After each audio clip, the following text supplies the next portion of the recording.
मैं एक के घर में भोजन के लिए गया, उन्होंने कहा ब्रह्मचारी जी पधारिए, भोजन ग्रहण करिए। मुझे बिठाया गया, मां रोटी बना रही थी। अब ब्रह्मचारी को तो एक दो ही लोग देते हैं, महाराज थोड़ी है कि लाइन लग रही है। मां रोटी सेक रही है। बेटी से कहा ब्रह्मचारी जी को भोजन परोसो। बेटी ने भोजन परोसा मेरी थाली में। नमक रखने का समय आया और जैसे ही बच्ची ने नमक रखा, मां की निगाह पड़ी, उसने एक बेलन उसके हाथ में मारा, लड़की का हाथ झंझना गया। मैंने कहा भाई ये क्या बात है, ये मैं भोजन कर रहा हूं कि यहां तो महाभारत चल रही है। फट से लड़की कुछ ना बोली, ना लड़की रोई, ना लड़की चीखी, कुछ नहीं, चुपचाप रही। उसने व्यवस्था बदल दी। आहार के बाद मैंने पूछा, मेरा तो मौन था, मैंने कहा मैं आपके यहां भोजन को आया, आपकी लड़की इतने प्यार से परोस रही थी, आपने उसे बेलन क्यों मार दिया? बोले ब्रह्मचारी जी, इस लड़की को मैंने 10 बार समझाया कि थाली में नमक कहां रखते हैं और सब्जी कहां रखते हैं, ये आज फिर भूल गई। तो जब ये समझाने से नहीं समझी तो मुझे बेलन उठाना पड़ा। और आप जानते हैं मैंने एक शब्द भी नहीं बोला और एक बेलन ने नमक कहां रखना चाहिए वहां व्यवस्था इसकी करा दी। अपने आप इसने उठाकर रख दिया, अब इसे जिंदगी भर याद। मैंने कहा इतनी बारीकी, मैंने कहा क्या फर्क पड़ता है, नमक यहां रख दिया, यहां रख दिया। बोले महाराज नमक के स्वाद में कोई फर्क नहीं पड़ता, लेकिन आदमी के व्यवहार में बहुत फर्क पड़ा करता है। मेरी लड़की पराये घर जाएगी, इसे इतना ज्ञान होना चाहिए कि भोजन कैसे परोसा। इतना ध्यान आप देते हैं। जब किसी लड़की की शादी हो ना, तो लड़की के पिता से मेरा निवेदन है कि ये मत देखना कि लड़के का खानदान कैसा है, ये भी मत देखना कि लड़के के मां बाप कैसे हैं, और ये भी मत देखना कि लड़के का घर कैसा है, पैसा कितना कमाता है। पड़ोसियों से भी मत पूछना, पड़ोसी तो और सत्यानाश करने को तैयार बैठे हैं। बिगड़ा हुआ लड़का भी हो तो पड़ोसी कहेंगे कर दो यार शादी, कुछ नहीं अच्छा है, शादी के बाद सुधर जाएगा। इनका भी विश्वास मत करना। एक लड़की के पिता का फर्ज हुआ करता है, जब अपनी लड़की के लिए वर देखने जाए, लड़का देखने जाए, तो आप क्या देखते? यही तो देखते हो कि मकान कैसा है, आप यही देखते हो कमाता कैसा है, पढ़ा लिखा कितना है, आप यही तो देखते हो ना। और क्या देखते हो बताइए? इसके अलावा और क्या देखें? अजित सेठ क्या एक लड़की की शादी करोगे, जमाल सेठ से पूछ लो, क्या करोगे बताइए? एक लड़की की जब शादी होगी क्या देखेंगे आप? मकान, दुकान, पैसा, पढ़ाई लिखाई, कितने भाई, कितने बहन, कितने रिश्ते, इसके अलावा और कुछ देखते हो तो बताओ मुझे, ध्यान रखिए। मैं आज आपको कह रहा हूं, हर लड़की के पिता से कह रहा हूं, यदि लड़की के लिए वर देखने जाओ तो मकान, दुकान, रुपया, पैसा बाद में देखना और पड़ोसियों से बाद में पूछना कि लड़का कैसा है।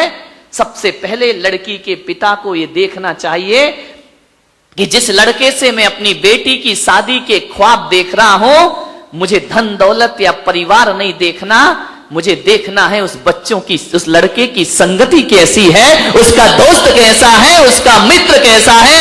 एक बात याद रखना, कोई जरूरी नहीं है कि अच्छे माँ बाप की अच्छी औलाद हो। माँ बाप को देखकर लड़के का निर्णय मत ले लेना, दुकान को देखकर लड़के का निर्णय मत ले लेना। एक बात याद रखना, सबसे पहले देखना चाहिए उस लड़के के दोस्त कैसे हैं, क्योंकि हकीकत तो यही है, जैसे मित्र होते हैं वैसा ही चरित्र हुआ करता है, जैसे दोस्त होंगे वैसे लड़के। बार बार लाइट क्या हो रहा है, सही करिए इसको, बंद चालू हो रही, समझ आ रहा है? इलेक्ट्रिशियन कौन है? लाइट को सही करिए। हो गया, हो गया, बैठो। तुम्हारे उठते ही धरती हिल जाती है भाई। आदमी वैसा नहीं होता जैसे माता पिता होते हैं, आदमी वैसा नहीं होता जैसे भाई बहन होते हैं, आदमी वैसा नहीं होता जैसे पड़ोसी होते हैं। आदमी होता है जैसा उसके मित्र हुआ करते हैं। ध्यान रखिए, लोग कहते हैं कि जैसी संगति वैसी मति हुआ करती है। ध्यान रखना, जैसी दोस्ती वैसी जिंदगी, जैसे दोस्त जैसे मित्र वैसा चरित्र। ध्यान रखिए। कदम ठिठक गए जब हम पहुंचे रिश्तों के बाजारों में। कदम ठिठक गए जब हम पहुंचे रिश्तों के बाजारों में। बिक रहे थे खुलेआम रिश्ते बाजारों में। हमने पूछा कांपते होठों से, क्या भाव चल रहा है रिश्तों का बाजारों में? दुकानदार ने कहा कि हुजूर, कौन सा रिश्ता खरीदेंगे? हर रिश्ता बिक रहा है बाजारों में।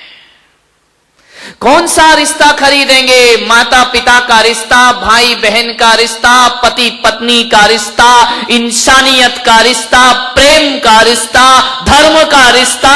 बताएं कौन सा रिश्ता खरीदेंगे आप? हम कुछ देर मौन रहे और हमने कहा कि दोस्ती के रिश्ते का क्या भाव है।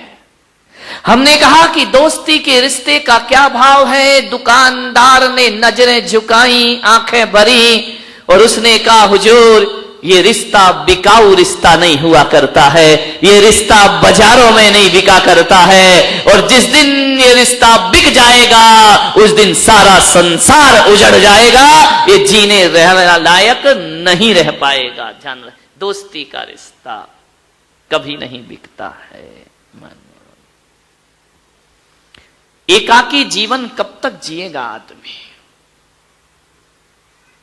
किसी ना किसी साथी की जरूरत जरूर पड़ा करती है। जिंदगी में जीने के लिए एक साथी की जरूरत जरूर हुआ करती है। एक मित्र की जरूरत होती है। जिंदगी के सफर में चलते चलते अचानक किसी मोड़ पर किसी अजनबी से मुलाकात हो जाती है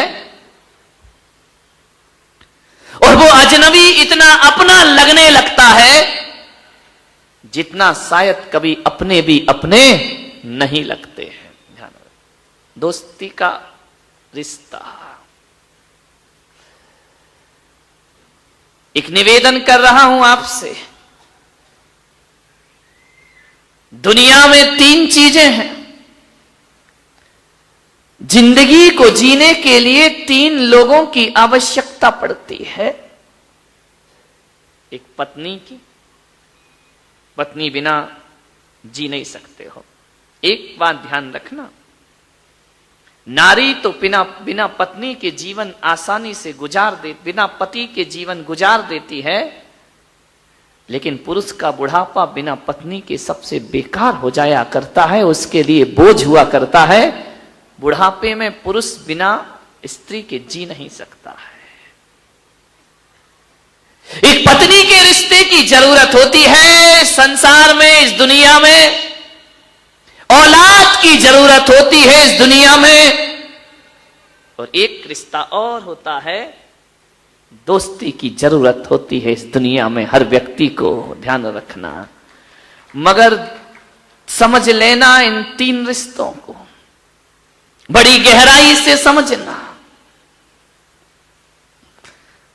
अच्छी पत्नी का मिलना, अच्छे पुत्र का होना और अच्छे दोस्तों का मिलना, ये नसीब की बात हुआ करती है। ध्यान रखना, किस्मत वाला होता है जिसे अच्छी पत्नी प्राप्त हुआ करती है। किस्मत वाला होता है जिसकी संतान अच्छी हुआ करती है। और किस्मत वाला होता है जिसे अच्छी संगति प्राप्त हो जाया करती है। ये पुण्य का उदय। ताली बजा दो, अच्छी पत्नी बोल। नहीं, तुम बर्दाश्त नहीं है तुमको, है ना? ध्यान रखना, यानी आज तुम्हें मजा आ गया कि किस्मत वाले हम मिल गए हैं। ध्यान रखिए, धन्यवाद। किस्मत से मिलती है, नसीब से मिलती है अच्छी पत्नी, नसीब से होती है अच्छी औलाद और नसीब से मिलते हैं अच्छे दोस्त हमारी जिंदगी में। ध्यान रखिए, मान्यवर। पर एक बात थोड़ी मजे की है, पत्नी को लाने के लिए परिवार जिम्मेदार है। पत्नी कैसी हो इसका चयन परिवार करता है, ध्यान रखें।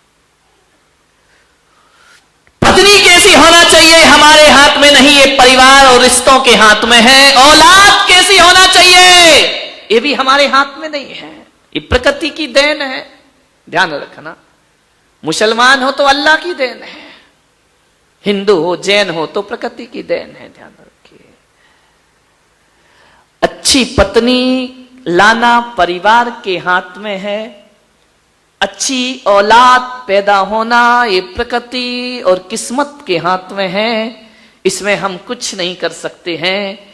लेकिन एक बात ध्यान रखो बारामती वालों, कि पत्नी के लिए, पत्नी को लाने में परिवार का हाथ होता है और बच्चों को आने में प्रकृति का हाथ होता है, लेकिन दोस्त को लाने के लिए प्रकृति का हाथ नहीं होता है, इसमें परिवार का साथ नहीं होता है। दोस्त का चयन तो हम खुद ही किया करते हैं, हम खुद स्वतंत्र होते हैं दोस्त बनाने के लिए, इसमें कोई कुछ नहीं कर सकता। इसका चयन हमें ही करना है, हमें ही दोस्त बनाना है, ध्यान रखना। हम स्वयं अपने विचारों से अपने दोस्त बनाते हैं, ध्यान रखिए। हमारे जैसे विचार होते हैं वैसे दोस्त मिल जाया करते हैं, सोचना है। दोस्त का चयन बड़ी सोच समझ के करना।